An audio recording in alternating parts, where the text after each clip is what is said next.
Cześć, z tej strony Kamil z portalu Eurowizja.org. Ze mną jest Gustaph, który bierze udział w tegorocznych belgijskich eliminacjach do Eurowizji. Hi, it's very nice to talk to you. Very nice to talk to you, Camille. How are you?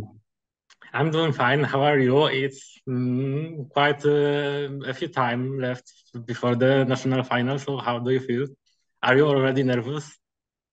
Yeah, it's okay. It's up and down.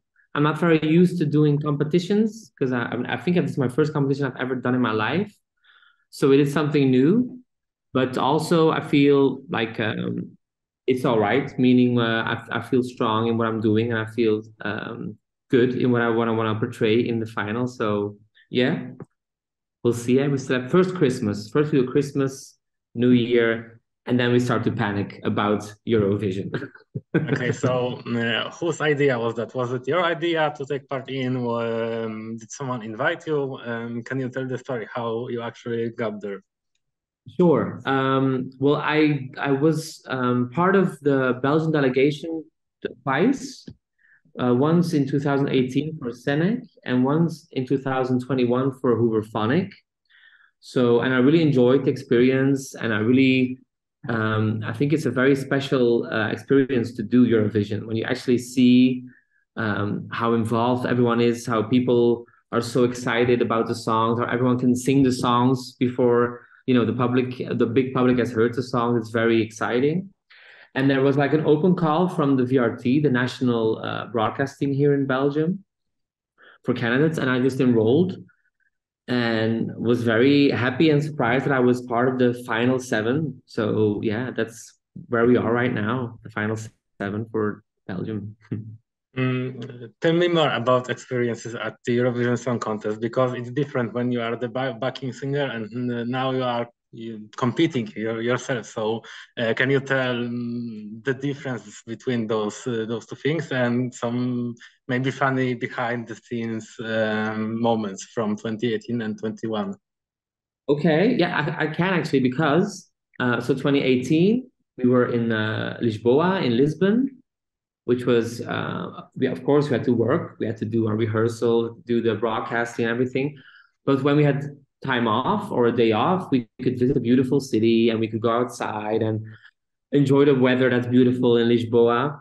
And that was a lovely experience. And the second one for Hooverphonic was in Rotterdam. And it was very different because it was COVID still, very much so. So we actually had to stay in the hotel for 2 weeks, and we couldn't leave the hotel only for the rehearsals or for the recordings of the Eurovision contest. So we were inside the hotel for most of the 2 weeks, which is very different than Lisboa. And the funny thing is, like I live in Belgium, which is Antwerp, and the contest then was in Holland and Netherlands, which was Rotterdam. And Antwerp and Rotterdam, they're only 1 hour away from each other by car. But I couldn't go home. I had to stay for 2 weeks in a hotel in Rotterdam because of the COVID rules. So that's kind of, it's funny, but it was also a bit, it became like, they say cabin fever, which means you're like, I have to leave this place, I have to leave this place, I have to leave this place because we're just inside of if a small space for 2 weeks. So that was a very different experience, 2001. Yeah, both songs were composed by you. So, can you tell us something about the writing process and how the final two songs were actually created? Sure. Yeah, so I write and produce my own material. And the first song I wrote with a great, because of you, the first song that we played was written with Jawad Alul, a very a colleague of mine here in Belgium, also a queer artist. And that song was really written about freedom and about being proud of who you are and celebrating the people who celebrate you as you are. So it's a very freedom, let's be ourselves kind of song. And the second song, The Nail, I wrote entirely by myself and produced it myself. And that song is also about it has a similar kind of endpoint, but the story is different. Where Nail is really about the struggles you go through if you're different. Now, in my case, that might be an LGBTQIA person, but it could be that It could be a race thing. It could be just a personality thing. It could be a gender thing where you feel like you have to fight harder to be who you are. So it focuses a bit more on the fights. We have to fight every day. But the end process for both songs are, but I'm standing here and I'm defiant towards people who don't like who I am. That's kind of the big picture for both songs. Yeah, both messages are very strong, and we will have to pick between those two songs. And we already know that the artists themselves will have to choose. So, do you already have a preference, or are you waiting possibly for an advice? Or yes, I wish I could tell you the answer, but I'm still struggling because I think why I chose these two songs is because they both um, they both speak to who I am, you know, as a queer artist. Yes, I want to celebrate, but I also want to focus maybe on the journey that brought me to where I am. And maybe the nail is more the journey, and maybe because of you is more the celebration of the journey. So I'm still wondering what the best thing is. Plus, I think sometimes the dark songs fit me more as a performer, but then the day after I think, no, I'm very good at celebrating and being a very up singer. So I'm still thinking about it, honestly. I still am. have you already thought about actually going to Eurovision if you win in January? So, do you have any ideas for your performance or anything like that, or are you still in Belgium, just enjoying the moment now? Yeah, I mean, of course, we all participate. Everyone participates because they want to ultimately go to Eurovision. That's just, you know, how that is. But I'm also realistic in a sense, like, okay, let's just first focus on getting through the final for Belgium and see what happens there. So right now, my focus is more on the Eurosong final in January.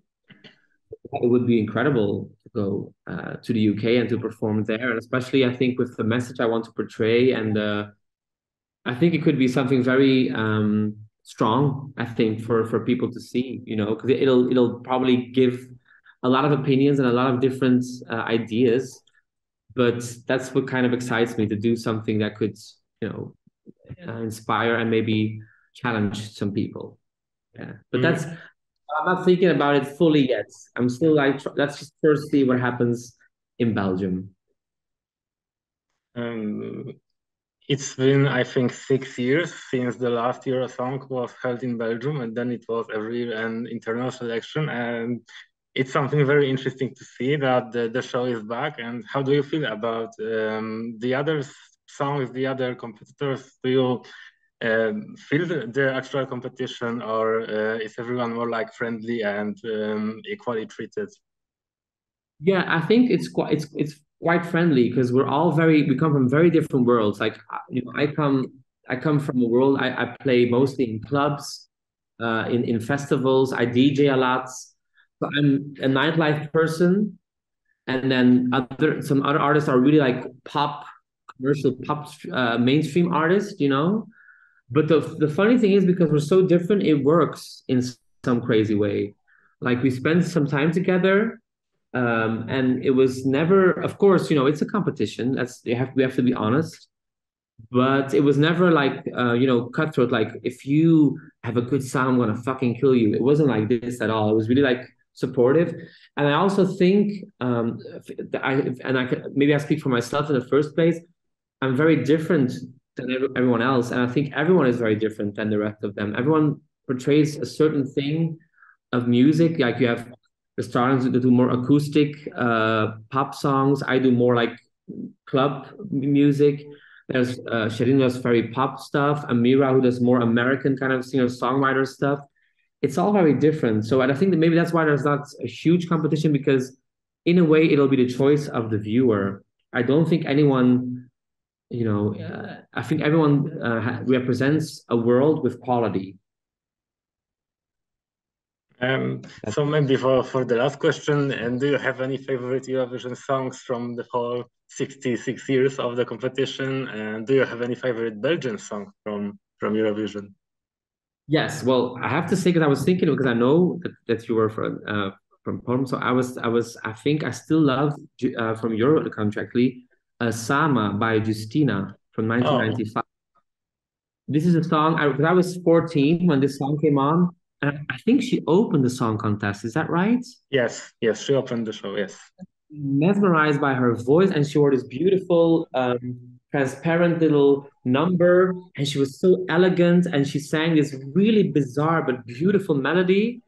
And I think that's honestly, it's one of my all-time favorite Eurovision songs ever.